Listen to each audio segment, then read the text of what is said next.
Friends, good morning. Myself Vipul Patel on behalf of Merchant Engineering College Electrical Department. આજે આપણે third સેમના વિદ્યાર્થીઓ માટે elective subject Indian constitution જેની આગળના અભ્યાસની શરૂઆત કરીશું.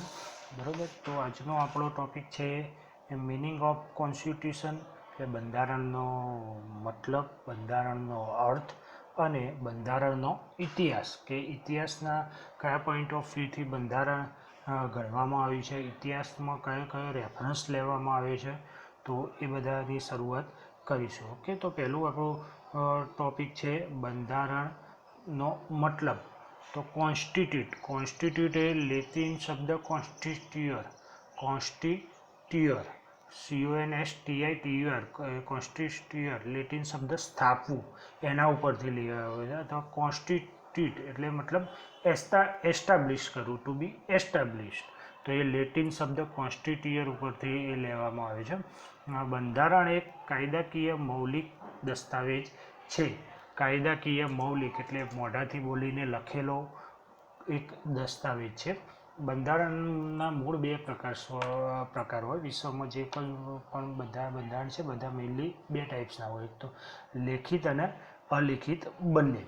તો ઘણા દેશોનું લેખિત દસ્તાવેજ હોય છે અને અલિખિત પણ હોય છે. તો લેખિત અને અલિખિત એટલે શું જોઈએ છે? આપણે બંનેનું એક મિશ્ર બંધારણ છે. અમુક લેખિત પણ છે અને અમુક અલેખિત પણ છે. તો સૌ પ્રથમ લેખિત દસ્તાવેજ એટલે શું? તો લેખિત દસ્તાવેજની ડેફિનેશન અથવા એનો અર્થ, મિનિંગ સમજીએ.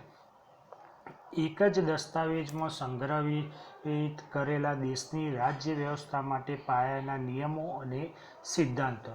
મતલબ કે જે એક જ દસ્તાવેજ, જે આપણું બંધારણ છે એક દસ્તાવેજ જ કહેવાય. એ દસ્તાવેજમાં રાજ્ય વ્યવસ્થા માટે નક્કી કરેલા પાયાનો સિદ્ધાંતો, કોઈ બી વસ્તુ આવે બંધારણનો ઉપયોગી, તો એના એકોર્ડિંગ એના રેફરન્સ તરીકે એ જ દસ્તાવેજને લેવામાં આવે તો એ લેખિત દસ્તાવેજ થશે. તો લેખિત પ્રકારના મોટા બંધારણ કયા દેશના છે? તો ભારત, અમેરિકા અને જાપાન. તો આ બધા એક લેખિત દસ્તાવેજો હોય એવા મોટા દેશના ઉદાહરણ છે. એની સામે બીજું અલેખિત દસ્તાવેજ જોઈએ છે. તો અલેખિત દસ્તાવેજની ડેફિનેશન જોઈએ તો એક જ દસ્તાવેજમાં સંગ્રહ ના હોય, જે લેખિતની ઓપોઝિટ. પહેલાંમાં એક જ દસ્તાવેજમાં સંગ્રહ હતા, આમાં અલેખિતમાં એક જ દસ્તાવેજમાં સંગ્રહિત ના હોય. સમય તે અલગ અલગ દસ્તાવેજમાં સંગ્રહિત થતા પ્રથાઓ, રૂઢિઓ આધારિત વિસ્તૃત થાય તેને અલેખિત દસ્તાવેજ કહે છે. કે મતલબ કે બંધારણની જ્યારે જરૂર પડે, જે તે સમય અલગ સમય જુદી પ્રથાઓ, રૂઢિઓ અને એનું વિસ્તરણ થયેલું હોય. મતલબ કે જુદા રેફરન્સ તરીકે હિસ્ટ્રીને લઈને આ બંધારણનો ઉપયોગ કરવામાં આવે તો એ થશે અલેખિત દસ્તાવેજ. અલેખિત દસ્તાવેજ બ્રિટન, ન્યૂઝીલેન્ડ અને ઇઝરાયલ, આ ત્રણ દેશોમાં મોટાભાગના અલેખિત દસ્તાવેજ. બ્રિટનનું એકીકૃત પ્રણાલીનું છે, અમેરિકાનું સમવાયી પ્રણાલીનું, ભારતનું બંનેનું મિશ્ર છે. સમવાયી પ્રણાલી અને એકીકૃત પ્રણાલી એટલે બ્રિટનમાં જે રાજાશાહી છે એ એકીકૃત પ્રણાલી હોય, અને સમવાયી તંત્ર એટલે અમેરિકામાં કોઈ એવી રાજાશાહી નથી. રાષ્ટ્રપતિ એ જ રાષ્ટ્રનો વડા કહેવાય. જ્યારે બ્રિટનમાં શું થશે કે વડાપ્રધાન ઉપર પણ રાજા છે, એટલે એકીકૃત, એક જ જગ્યાએ કેન્દ્રીકૃત થયેલું હોય, એકીકૃત રાજા ઉપર, એટલે જ્યારે અમેરિકામાં સમવાયી તંત્ર છે. જ્યારે ઇન્ડિયામાં બંનેનું મિશ્રણ છે. એકીકૃત તરીકે લઈએ તો આપણા રાષ્ટ્રપતિ, અને સમવાયી તંત્ર તરીકે લઈએ તો આપણું સંસદ અથવા તો જે વડાપ્રધાન છે. તો એ બંનેનું મિશ્રણ છે, એટલે આપણું એક વિશિષ્ટ સમવાયી તંત્ર છે. ઓકે, તો આ બંધારણનો એક બેઝિક ટાઈપ્સ હતા, એનો મતલબ શું છે એ થઈ છે. નેક્સ્ટ ટોપિકમાં આપણે જોઈશું હિસ્ટ્રી ઓફ કોન્સ્ટિટ્યુશન અથવા તો બંધારણનો ઇતિહાસ.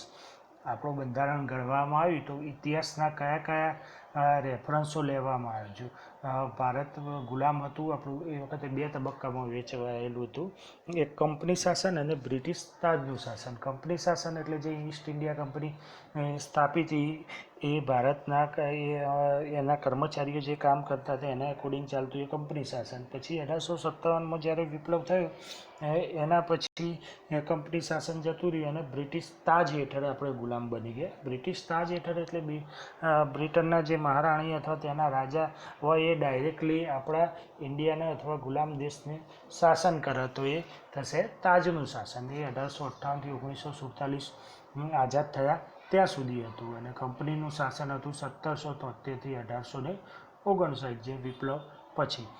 તો આ બે સમયગાળા દરમિયાન ઇંગ્લેન્ડની ગવર્મેન્ટે જુદા જુદા સરકારે અથવા કંપની શાસને જુદા જુદા નિયમો બનાવેલા છે કે આ નિયમને એકોર્ડિંગ એટલે વન ટાઈપ ઓફ મિની બંધારણ જ હતું કે આ નિયમોને એકોર્ડિંગ ભારતનું આપણે રાજ્ય વ્યવસ્થા ચલાવીશું. તો આ બધા નિયમો પહેલાં શરૂઆતમાં આપણે કંપની શાસનને લગતા નિયમોને જોઈશું.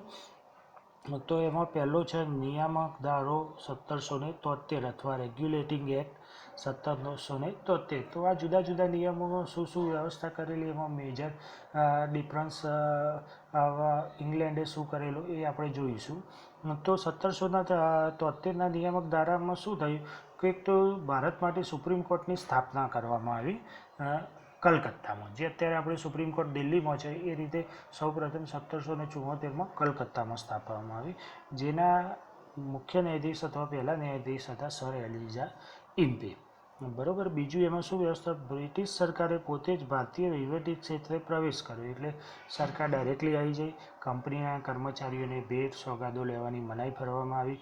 કરવેરા, દીવાની સત્તા અથવા સૈન્ય સત્તા જે એ સત્તામાં બ્રિટિશ સરકારની જાણકારી ફરજિયાત રહી. બંગાળના ગવર્નર હવેથી ગવર્નર જનરલ કહેવાય એવા પ્રથમ કોણ હતા? Warren Hastings. તો 1773ના નિયામક ધારામાં મેઇન વસ્તુ શું થઈ?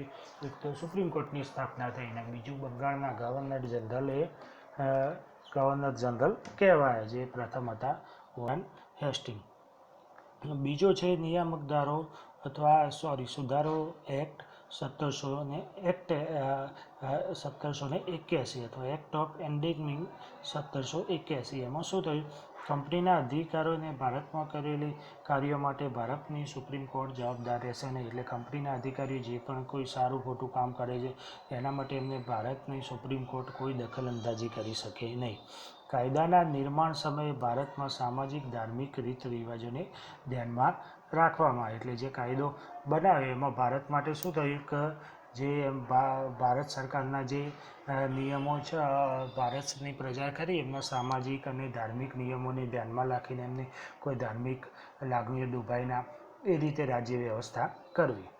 ઓકે. નેક્સ્ટ છે ત્રીજો Pitt's India act 1784.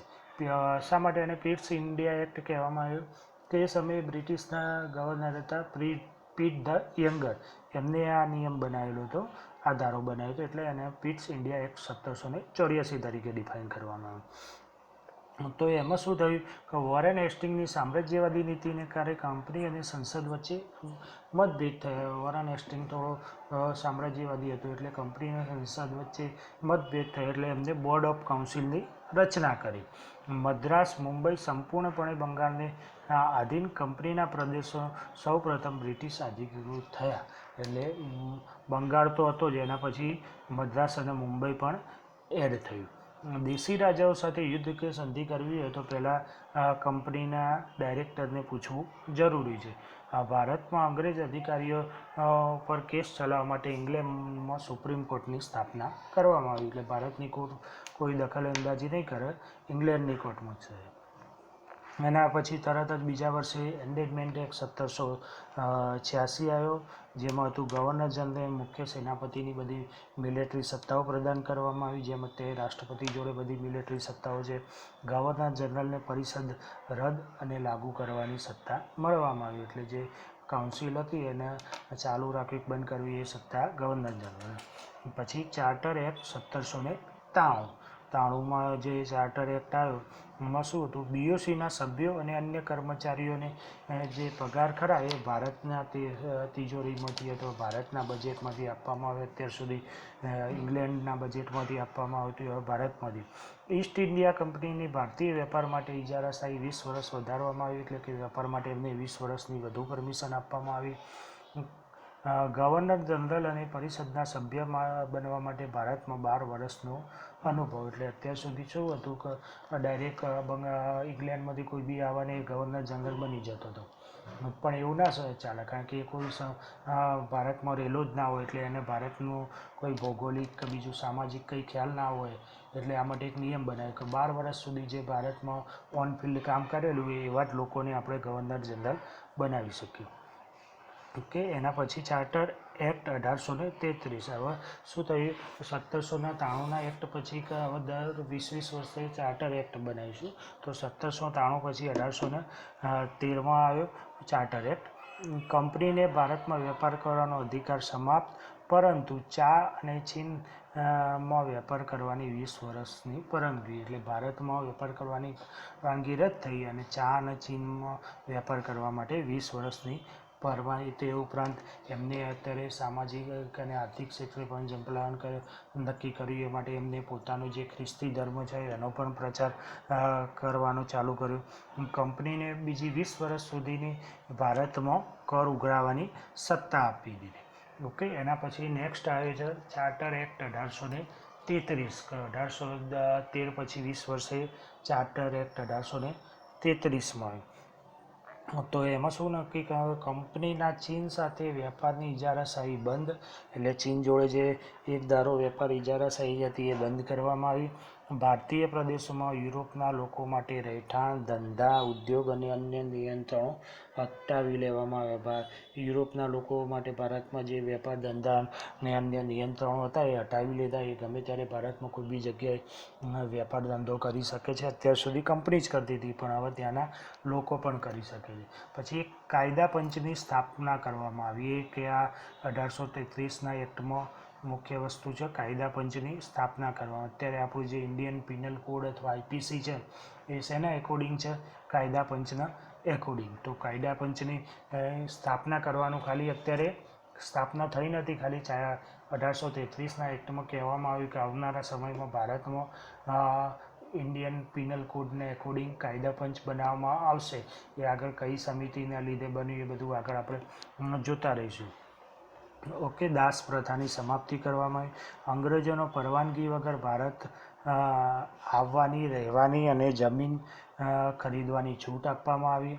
બંગાળનો governor general, આ એક મોસ્ટ આઈએમપી છે, ભારતના ગવર્નર જનરલ તરીકે ઓળખાયો. કોણ હતો? Lord William Bentinck. જે આખા બંગાળનો જે રાજા હતો ગવર્નર જનરલ, એને ઇન્ડિયાના ગવર્નર જનરલ તરીકે ડિફાઇન થયો. અને સર્વપ્રથમ કોણ હતો? Lord William Bentinck. મદ્રાસ પ્રાંત, મુંબઈ પ્રાંતની કાયદો વ્યવસ્થાની શક્તિ સમાપ્ત કરવામાં આવી. એટલે જે મદ્રાસ અને મુંબઈમાં અલગ કાયદો બનાવતા હતા એ સમાપ્ત કરીને હવે બંગાળને જ બધું આપી દીધું. ઓકે, એના પછી 20 વર્ષ પછી આવ્યું છે ચાર્ટર એક્ટ 1853. કંપનીના કર્મચારીઓની નિમણૂક માટે સ્પર્ધાત્મક પરીક્ષા.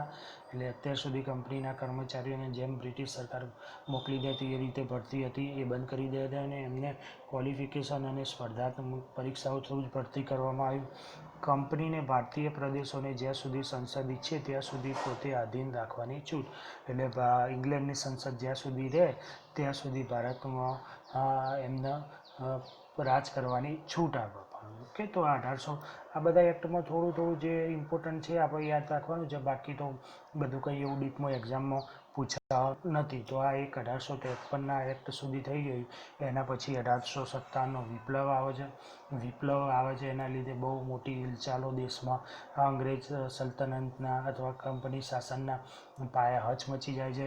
જેના લીધે ત્યાંની ઇંગ્લેન્ડ સરકારે કંપની શાસન દૂર કરીને ડાયરેક્ટ રાજા અથવા બ્રિટિશ તાજ લાવી દીધું. તો આગળના લેક્ચરમાં આપણે બ્રિટિશ તાજના શાસનમાં જે આવા અધિનિયમો બને છે એનો અભ્યાસ કરીશું. ઓકે, તો આ તમે એક વખત આ ગુજરાતીમાં મટીરિયલ વાંચજો. આનું ઇંગ્લિશ પણ તમને પીડીએફ લેક્ચર ટોપિક અથવા ચેપ્ટરના અંતે મોકલી દેવામાં આવશે. તમે બંને રીતે સમજી શકો છો. તમને એટલે એક્ઝામમાં એમસીક્યુ ટાઈપ પૂછાવાનું છે. ઓકે, તો થેન્ક યુ.